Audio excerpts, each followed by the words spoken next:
Hello everyone, welcome back to our channel Persistent Trading. Tomorrow is an exciting day for many traders, especially for option buyers, because there is a possibility that 10 rupees option can become 100 rupees, 200, even 300 rupees as well. But we should also keep in mind that every event cannot give this kind of momentum. Because tomorrow is an interim budget. Probably we might not hear any significant announcements and it can become a non-event. So we might miss the entire momentum what we expect. So how should we plan our trade for tomorrow? Here I laid out our trade plan into 4 different steps. The first one is getting ready for the stop loss. The second one is understanding the peak points where the market can move. The third one is strike selection. The fourth one is exit plan. If we come to the first point, getting ready for the stop loss, what I mean to say here is, as a trader, this is the first thing we should have it in our mind, whether it is an event or non-event, how much I am ready to lose. Particularly tomorrow, if there is a huge volatility, there is a high chance that we might lose money.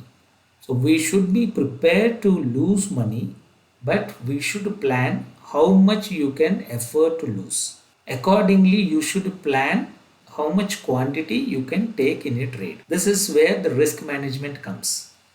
Do not expose your entire capital for a single day like this. This is a humble request because many traders will lose money when there is a huge volatility on events like this. The second step in our trade plan is understanding the peak points where the market can move.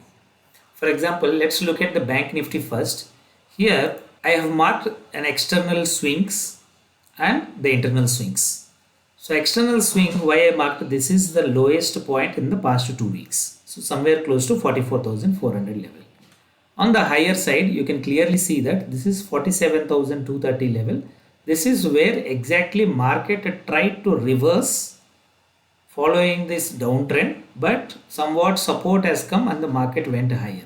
So this support has turned into resistance on 17th January around 47,230 level.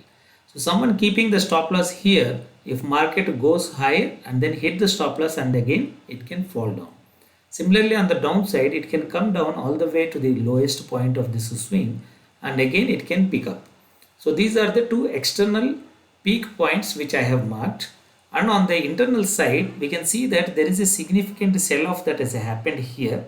So that is somewhere close to 46,590, 46,600 level. On the downside here, you can see the market is closed at this level. Next day it opened at this level and then it tried to respect the other 3 days. That means somewhere close to 45,090 level. So here, if someone keeping the stop loss, market can come up to this level tomorrow and again same way it can reverse. Similarly on the downside also it can come up to this level and then it can reverse. So these are the internal peak points which I have marked. For the Nifty, if we see, what I have decided is the swing range is somewhere close to 22,130, the highest point, and the lowest swing in the past 2 weeks, that is somewhere close to 21,130. So this is almost like somewhere close to 1000 points range. On the internally, I have marked this level 21,840 because this is the level market was not able to breach in the past 2 weeks. On the downside, this is where on 24th January market is closed and exactly similar to the Bank Nifty how we have marked. This is the level market respected in the past 4-5 days. Previously resistance, now it is a support. So 21,450 level. Okay, if the market actually reacts and then creates a huge momentum, then it can come to these external peak points.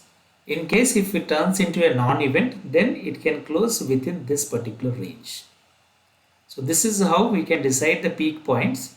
Normally we don't do this for other days, only because there is volatility and because of the event we are marking these kind of peak points.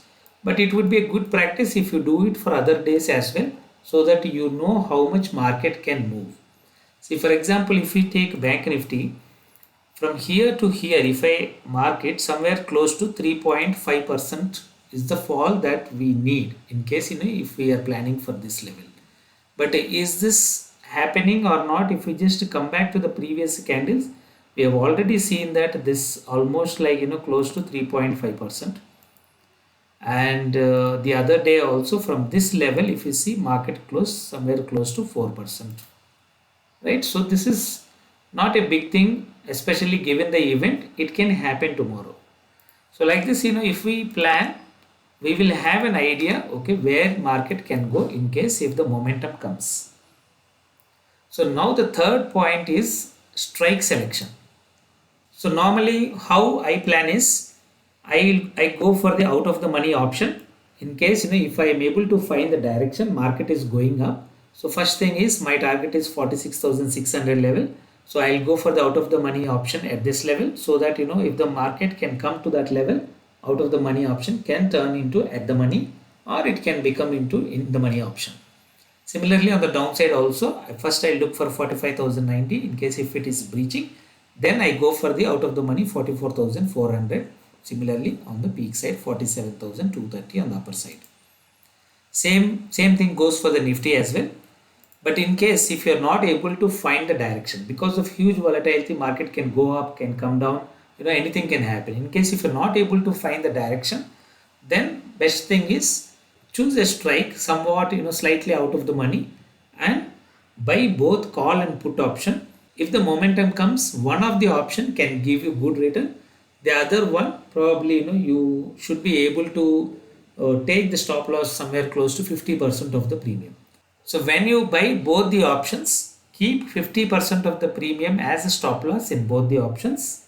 Whichever gives you the profit, try to hold that option as long as the trend continues. So main thing that you need to do is, you need to remember what is the max loss that you have already decided in the first step.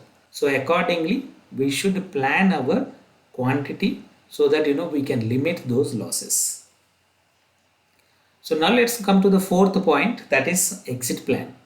So normally in exit plan, how we do is, whenever you already enter the trade, you take the stop loss if it goes opposite to your trade plan, or else you hold the trade until your target hits. But for budget, what I wanted to explain is, for example, let's say market opened here and then you see the market is going higher, okay, you take call options and the market is going higher, and then you see the market is changing its direction, probably you can again go to the put option if you find the direction that is reversing, and then you can continue your direction. If this again comes back to this level, right, after hitting the stop losses on the higher side and downside, if it is coming back to this level, that is where you should immediately stop trading.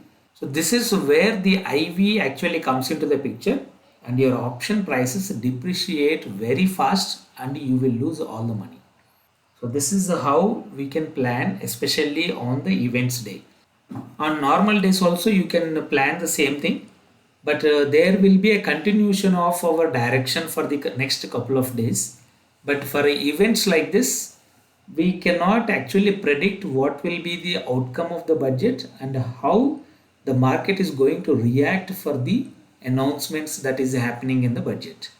So we should wait for the proper direction. Accordingly, you can take the trades. Once the budget ends, you will see all the premium is going to erode very fast in the next couple of days.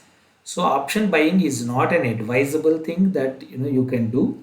You might experience very fast depreciation. I hope this helps for your trades tomorrow.